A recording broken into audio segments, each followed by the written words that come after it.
I'm Michelle Cromer, and this is your Creating a Meaningful Life Tip of the Week. I've brought y'all a lot of places I've been to around the world and a lot of sacred sites, but today I wanted to show you an example of something that doesn't have to be a traditional sacred site. Rather, it's a person or a place that illuminates the divine in you that doesn't necessarily speak to everyone else.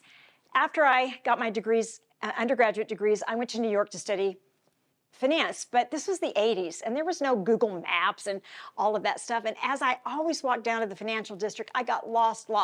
Thank goodness for wonderful and kind New Yorkers. But I was walking south on Prince Street, headed down to the financial district where I was studying, and I crossed over Broadway and accidentally turned to the right onto Crosby Street. And there it was, on the left-hand side, a building full of an art medium I had never experienced: graffiti. This street held me in its spell, rendering me motionless. Every stroke, every detail seemed to command my gaze, drawing me into its deeper, mesmerizing world. It reminded me of modern-day hieroglyphs. I knew there were messages in the striking visual language. I was captivated by the energy, the simplicity, the complexity. It was raw, expression, bold, unique. It blurred the line between fine art and street with its enigmatic symbols and text. It was as if I had been transported, honestly, into another realm where time seemed to stand still. The hours passed, and what I felt were like minutes as I contemplated the deeper meaning and allowed myself to be swept away. But the emotions it evoked in me was what I remember. When the enchantment lifted, that art stepped off that wall of that building and followed me home and everywhere I went. I learned the artist's name was Jean-Michel Basquiat and discovered that he was young, just like me, almost the same age I was at the time. He had been born in Brooklyn to Haitian and Puerto Rican parents in 1960. Like numerous sacred sites I've encountered, from the majestic dome of the Capitol Rotunda in Washington, D.C., to the haunting stone crypts of New Orleans, to the Python in Central Park in Nashville, and even the ancient temples and the pyramids in Egypt, along with Stonehenge.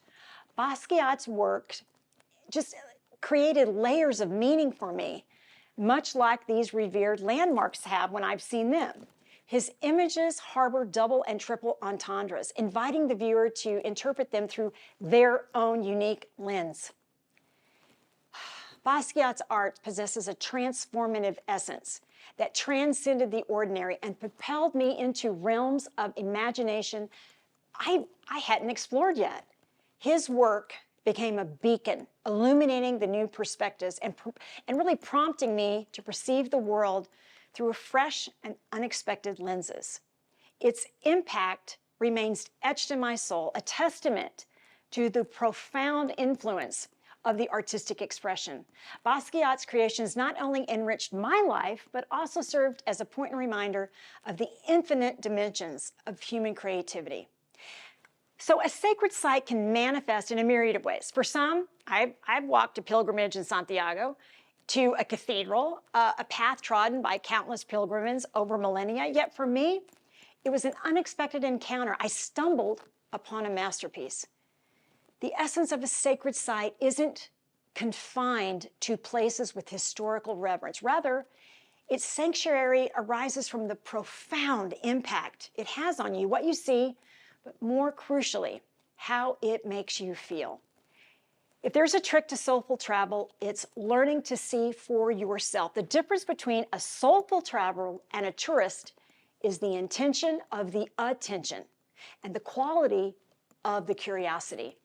The results of this personal discovery on Crosby Street on one single day compelled me to return again and again and again to deepen my understanding. The artist and the soulful travel are parallel realms, and by nature, they're similar, like Siamese twins.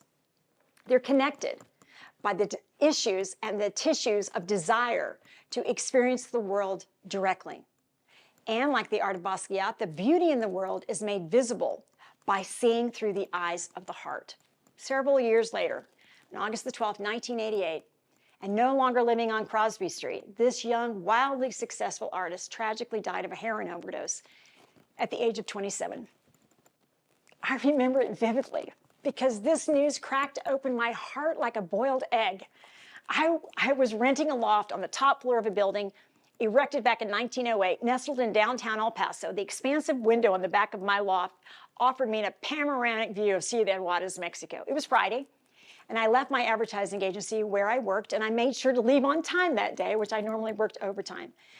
Exiting the office, I hopped into my trusty old blue Mustang convertible, top down, and I made a brief stop at a corner liquor store in my neighborhood and bought a modest red Cabernet. Back in the sanctuary of my loft, with my wine in hand, I gazed out over the shimmering lights of Juarez.